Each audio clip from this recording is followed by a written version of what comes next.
JB, I want to hear about the high school bass fishing. And so for you guys that don't know, JB works up at Everhart. So if you've been in Clinton, been up to Everhart, you've probably seen him there.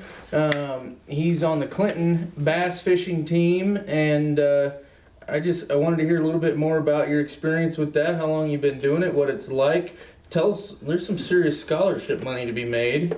And just tell us about it. Yeah, so we started it last year. Kevin LaFavor, the head football coach, he bass fishes, so we finally got a guy who would get it up and running. I helped him get it all sorted out. And mainly it's kids who want to get into it, don't really have the resources or the connections to go out there and chase checks like some other kids do. And bass fishing in Clinton High School is a lot less than people think. It's me and there's a few other kids that do it, but it's mainly crappie. So we had 15 members in it last year and 3 teams that would travel around, me and my partner and then 4 other kids. And me and my partner, we struggled. We didn't really kill them. We weighed in every tournament, but we didn't win nothing. And then the other kids, it was their first tournaments and they didn't weigh in. But as the year progressed and we were posting pictures on Facebook, a lot more kids were joining. And we started the Facebook page and a lot more kids saw it and got interested in it. And just getting them out there and getting them into it will definitely make What them is the improve. Facebook page called? Just Clinton High School Bass Fishing Team. Okay. That's all it is. Okay. And it's parents that they're the boaters? Yep, parents. We got a couple other guys that just fish, that boat for other kids, and they got to go through a background check and a whole process. But older guys that are retired and looking for something to do, there's a lot of guys that boat for us. Yeah. And you travel all over Missouri, Bull Shoals, Lake of the Ozarks, Bull Table Shoals, Rock. Table Rock, Pawnee, Stockton, Truman. Changes every year. Like this year, Truman sucked really bad, so they took it off the schedule for next year. But it changes every year. It was real high water, wasn't it? When that happened? I don't think. I might have been. Maybe it was really cold. It was a little cold. Something was wrong that weekend, I remember. I thought it cold and rain. Yeah, it was something bad weather or something. I think the Saturday before, so with the division we fish, NYFA, National Youth Fishing Association, they have that, and then there's a PTA the Saturday before. So all our tournaments are on Sundays, and that's where the boater is fishing with the 2 kids. And I believe the PTA, it was cold, raining, and then the next day just kind of put them in a funk. I mean, we caught one fish, I think like second cast, and didn't get another bite the rest of the day. Jeez. And 3 days before, we had like 15 pounds in 3 hours. Yeah. So how do you get in it? It's their website, or the team, or On the team. on the team. All you got to do is come find me at school. Kevin, he left. He went to Chilhowie, so it's me who's running it now. But just come find me, and we don't charge any membership fee or anything. We got some sponsors who gave us money for jerseys and all that. Got all that taken care of. Just come find me. I'll put you on the list. We'll find you a partner and a boater. And that's it. Keep it short and simple.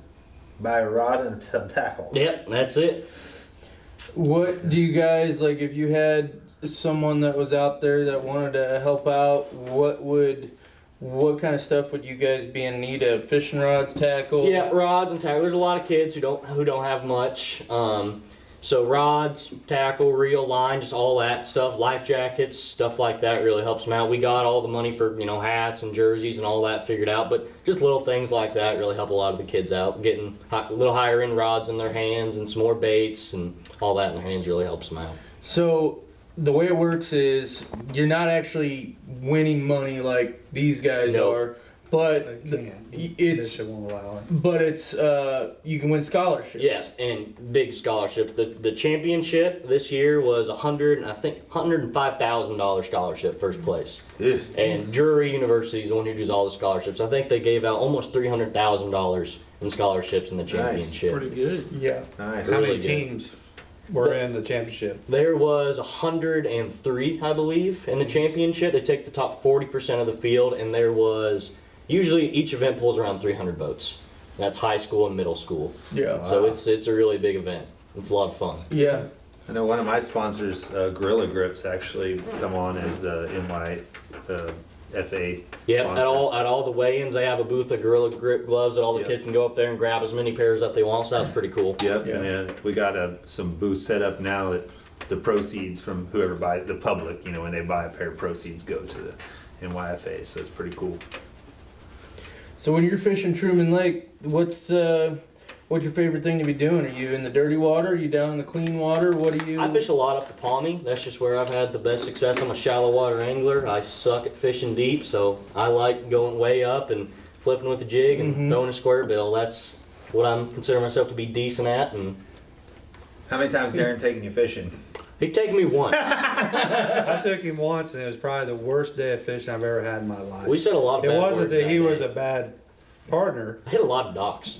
I couldn't catch anything. I don't know if it's from him hitting all the $150,000 boats with his jig.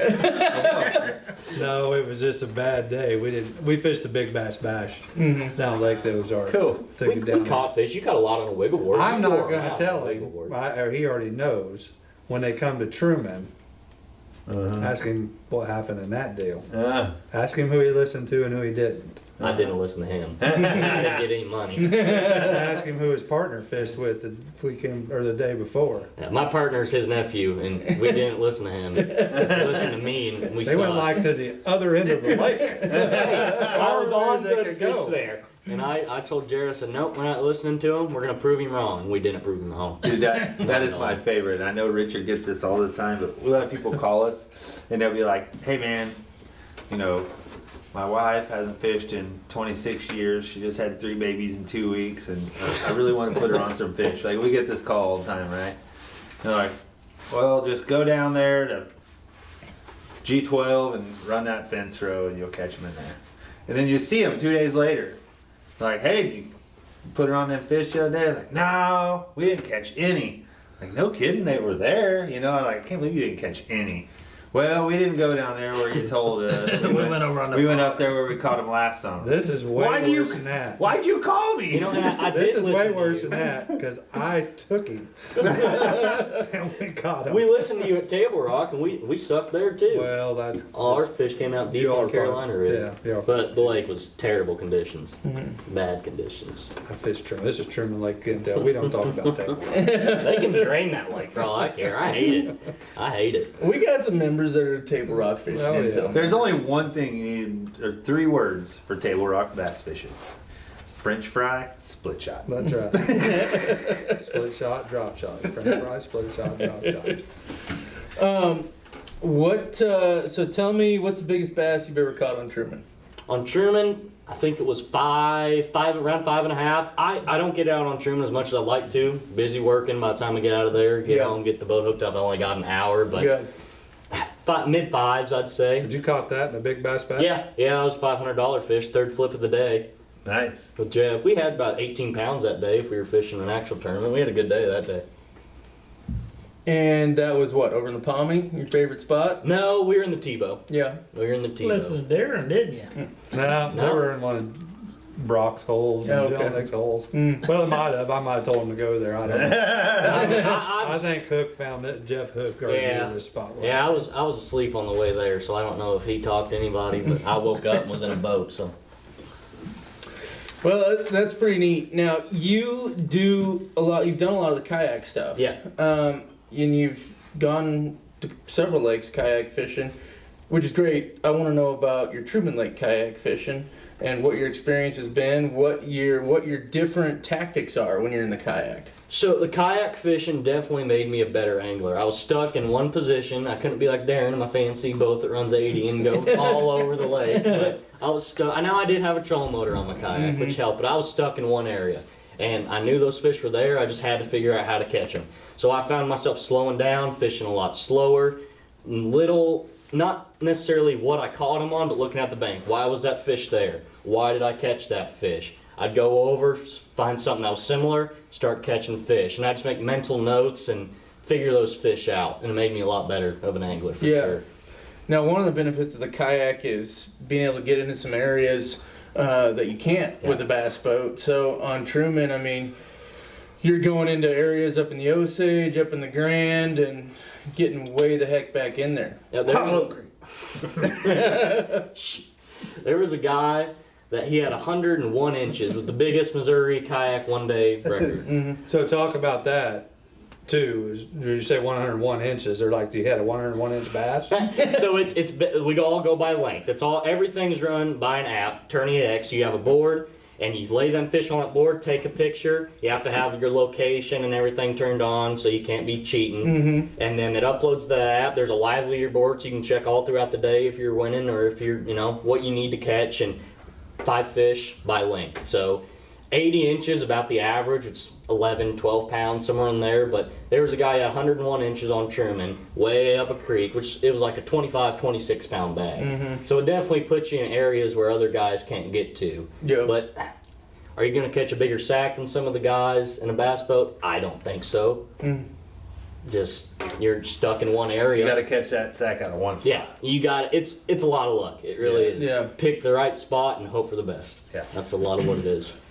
So the way that Sounds like regular fishing. yeah, Every day. the way the app works, if I understand, especially in lakes around Truman where there's not good service, is that it will still work to take the picture, and then when it does get service, it Yeah, so uploads. you don't have to. So it's called sandbagging, what they call it. There's Yeah. guys that will have like 90 inches of fish and wait till the exact last minute to post their fish. So when you catch that fish, you don't have to instantly put it in. So if you don't have signal, you can just wait until you get signal, or you can put it in what they call the live well, which just stores that picture there. So yeah, and if you don't have service, you can wait. And if a lot of times the app has mess ups, then all you gotta do is call the tournament director, and he has a way of looking at it to where you tried and turned it in and get you fixed up. So is there like a strategy behind, because what he's talking about is these guys have these awesome fish that they're waiting to the last minute to make people think they don't have the fish. Is there a strategy behind that? They're just psyching people out like they're having a bad day? Yeah, they want to ruin people's days, mainly. I had one tournament on Stockton and I was in second place. And I was like, man, this will cash me a nice check. And then I looked at the leaderboard as soon as I got there, I was on like 15th. Guys just started putting in their fish. And there's a lot of guys who do that, but it's part of it. Yeah. I guess there would be like a reason. Like if I'm in a spot and there's another kayak Correct. angler there, Yeah. That is like part of I'm it. not gonna upload every fish because he's gonna know I'm catching them. Yeah. Like I know like these guys probably do too, but even like crappie tournaments, I turn the beeper off on my scale because I don't want anybody to hear me weighing fish. If we're fishing around each other, toss me down in the bottom of the boat. You don't hear that scale going beep, beep, beep every time you lock a weight in.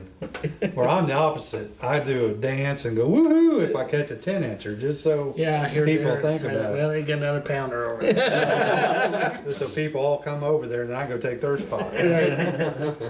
Very funny. So on the kayak side, you do have a trolling motor, or I mean, not everyone does. I assume most people have the little, Yeah, a lot of guys either have a pedal drive or they put a motor on it.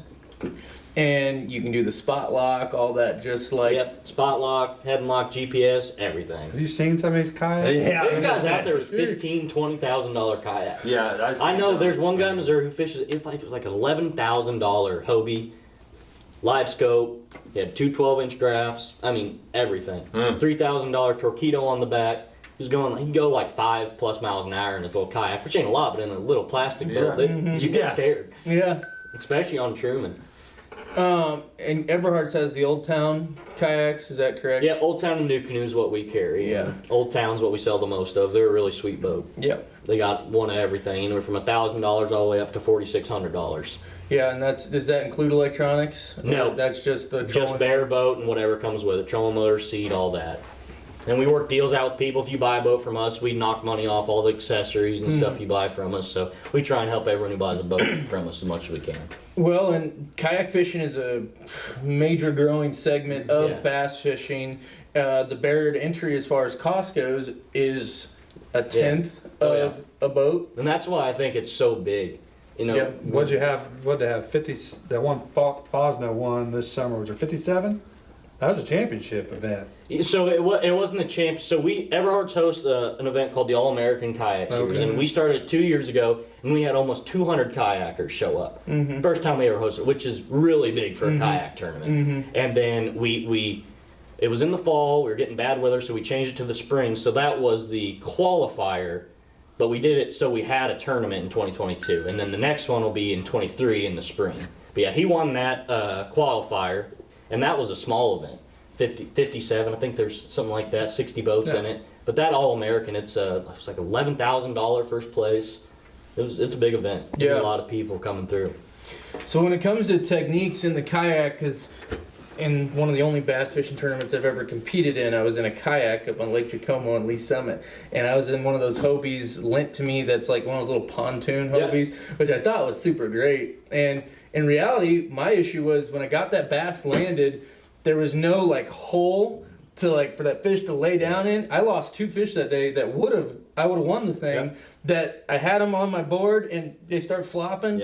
So I want you to kind of go through like, how do you prevent, because you got to put them on that board and hold them. I mean, that's a kind of a process when you're by yourself. Yeah, so one thing I do, especially with your bigger fish, you get, an 18, 19, 20-inch fish. Yeah, you just whack them on the side real quick. Like Richard says, you whack them on the grab. Quit moving. But one thing, so you got the catch board, and a lot of these boats, they're designed to fit that catch board pretty flush. But one thing I do is I put a net on the left side where their head is, because every time they jump, they're going this way from the weight of their head. I can't tell you how many times I've had good quality fish jump and they'll land right in that net. So always have a net sitting right there. I've seen a lot of guys say a lot of bad words from having a big old fish jump off. It's always the left side of the boat. What if you had one of those metal fish stringer hooks like tethered to your canoe, and when you catch him, you hook his mouth and then set him down and wait, and that way if he comes off, then he's kind of tethered to your boat. You have to have it. They're really strict on where you can put your hand on the fish, how the mouth has to be closed, tail has to be straight. There's a lot of rules into it, so it has to be flush against it. You can't have anything in front of I'm it. with you. You about need something like, what's the crappie deal that you... Easy checker. Easy checker. An easy checker or something. That'd be nice to have. To keep them And from... the bass you catch, you can put in there. Yeah, I wouldn't either. I don't check I go with that one. I can use an 11-inch worm and they're not that long. Pitch them back. How old are you? 16. 16. How old were you when you caught your first fish? Probably like 4. Yeah. Do you remember your first fish? No, I grew up fishing with Dad, just on the ponds, bank fishing, and... So they didn't catch very many. No. I grew up fishing with his dad too, so we didn't catch very many. But I just always loved fishing. Yeah. And that's...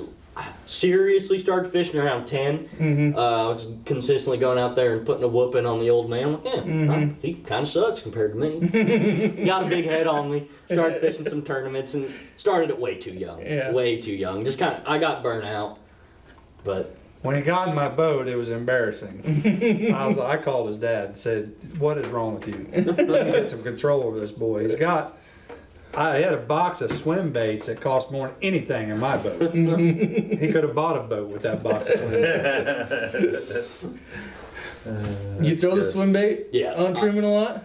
Not really on Truman. It just doesn't set up as good as like Table Rock, Bull Shoals. But it is in the smaller conservation lakes around here. It's definitely something that a lot of guys need to look at more. I mean, a lot of guys look at a 10-inch glide bait and that's way too big. But these fish eat it. I mean, I've had fish smaller than my glide bait come up and smack it. It's just another presentation. And with as popular as fishing is, I mean, all these fishing jigs, spinnerbaits, chatterbaits, and throwing that big presentation right in front of them, that just gives it a little bit different action. I've seen a lot of fish just come absolutely unglued on them. It's a lot of fun to fish them. Why don't you throw it on Truman, just because there's so much trash to get hooked up on? Part of it, and I just... You need clear, clean water. So there's guys that throw them in the lower end. I know guys that fish tournaments with them. Oh yeah, I'll throw them. I'll throw them up in the Pawnee.